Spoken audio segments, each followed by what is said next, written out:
media fixates on kinetic displays. Analysts at Defense Express confirm Russia is firing export-grade 48 N6E2 missiles at ground targets. This is not a demonstration of power.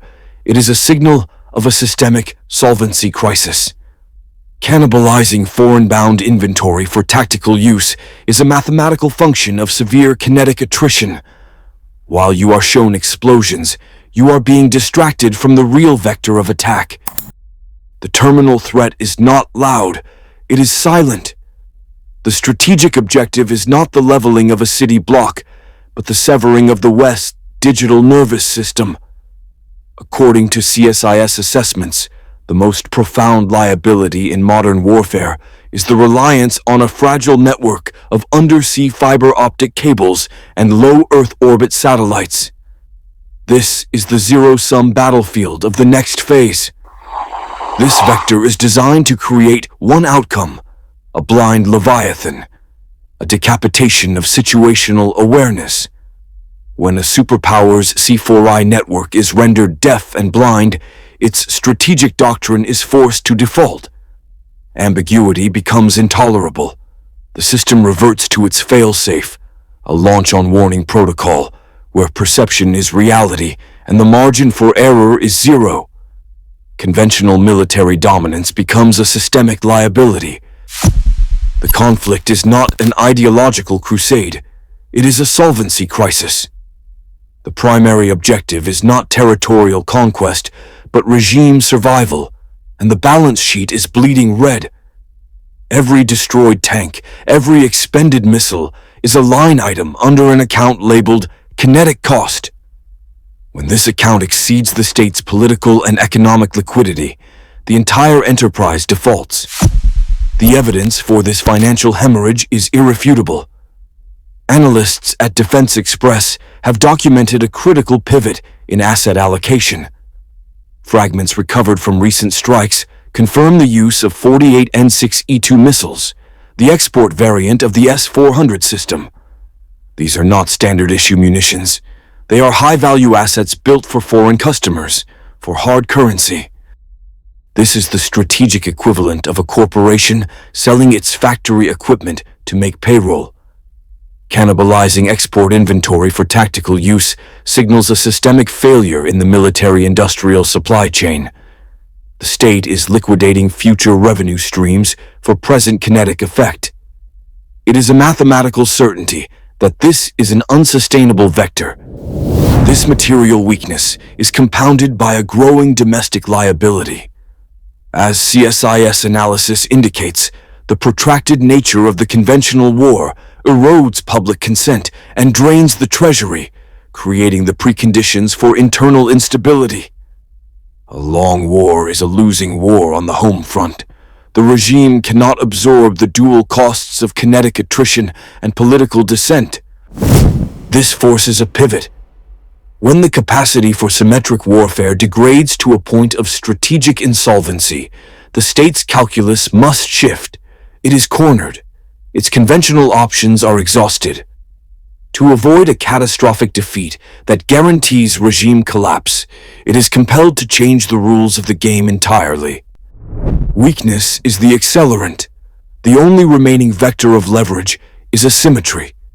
The nuclear arsenal transitions from a tool of deterrence to a primary instrument of coercion. The objective is no longer to win on the battlefield, but to threaten a systemic outcome so terrifying that adversaries are forced to the negotiating table.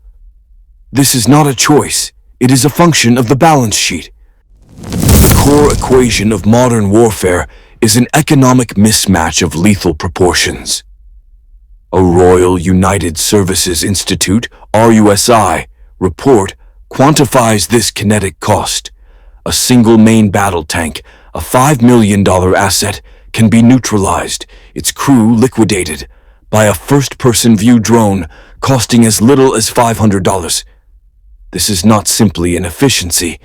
It is a systemic solvency crisis on the battlefield. The phenomenon is termed the democratization of violence. It means the capacity for high lethality kinetic strikes is no longer the exclusive domain of state-level industrial powers. The barrier to entry for destroying multi-million-dollar assets has collapsed to the price of a consumer electronic. This economic attrition is precisely why we see evidence of strategic cannibalization. Defense Express confirms Russia is firing export version 48N6E2 surface-to-air missiles, assets intended for foreign customers, at ground targets. They are liquidating their high-end, long-term strategic assets for short-term tactical gains. This is the mathematical signature of a power whose conventional options are closing, forcing its calculus toward the asymmetric vector.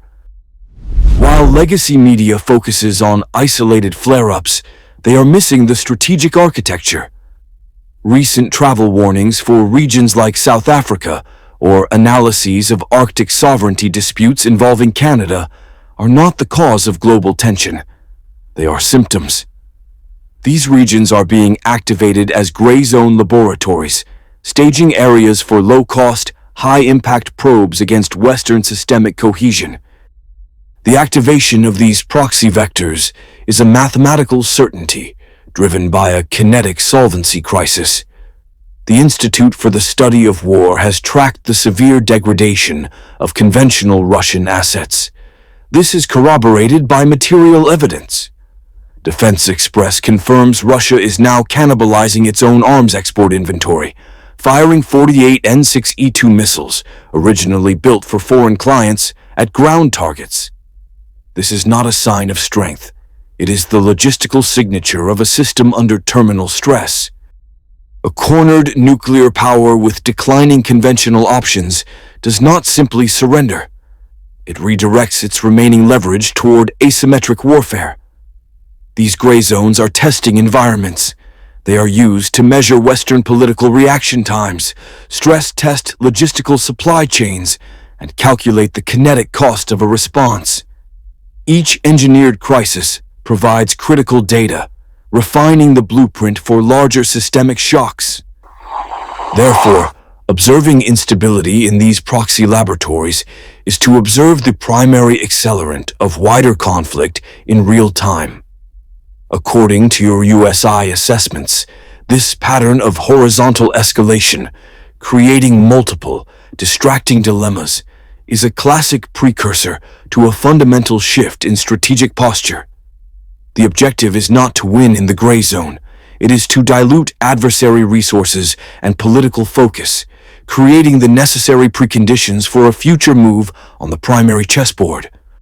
The strategic architecture of nuclear deterrence rests on a protocol known as launch on warning. This is not a choice. It is a systemic failsafe. The doctrine dictates that a state launches its retaliatory strike upon detection of an incoming attack, before enemy warheads have detonated. The alternative, waiting for confirmation, guarantees the destruction of your own command and control and retaliatory capacity. This creates the ultimate paradox. In the fog of digital war, the primary vector of attack is no longer kinetic. It is digital. A sophisticated cyber attack can blind a nation's early warning radar network. For the commander in the bunker, the screen going black presents a binary, zero-sum choice with no information. Is it a system malfunction or the opening move of a decapitation strike? As CSIS analysts have modeled, the protocol mathematically forces the commander to assume the worst. To hesitate is to lose. The only way to ensure retaliatory solvency is to launch based on the absence of data. This makes a cyber attack on sensor grids the most potent accelerant for nuclear escalation, turning a non-kinetic event into the trigger for global thermonuclear war. The core strategic reality is that systemic risk is an inverse function of a nuclear power's conventional options. As kinetic and economic attrition degrades a state's warfighting ability, the strategic calculus is forced toward asymmetric escalation. The evidence is no longer theoretical. Defense Express reports Russia is firing 48 N6E2 export version missiles, assets cannibalized from foreign sales contracts. This is not tactical innovation, it is a systemic solvency crisis in their conventional arsenal. When the kinetic vector is exhausted, leverage must be re-established through non-kinetic means. The next phase is not a battlefield engagement, it is a calibration shot, designed for plausible deniability and maximum economic friction. The target will not be military. Within the next 12 months, expect a widespread, cascading blackout at a Tier 1 North American port and its adjacent logistics data hubs. The outage will last between 8 and 12 hours, severing critical supply chain and financial clearing systems. Official attribution will point to a cascading grid failure or a nation-state cyber actor, but will remain inconclusive. It will not be an act of war. It will be a mathematical demonstration of leverage, a final warning before launch-on warning protocols become the only logical response.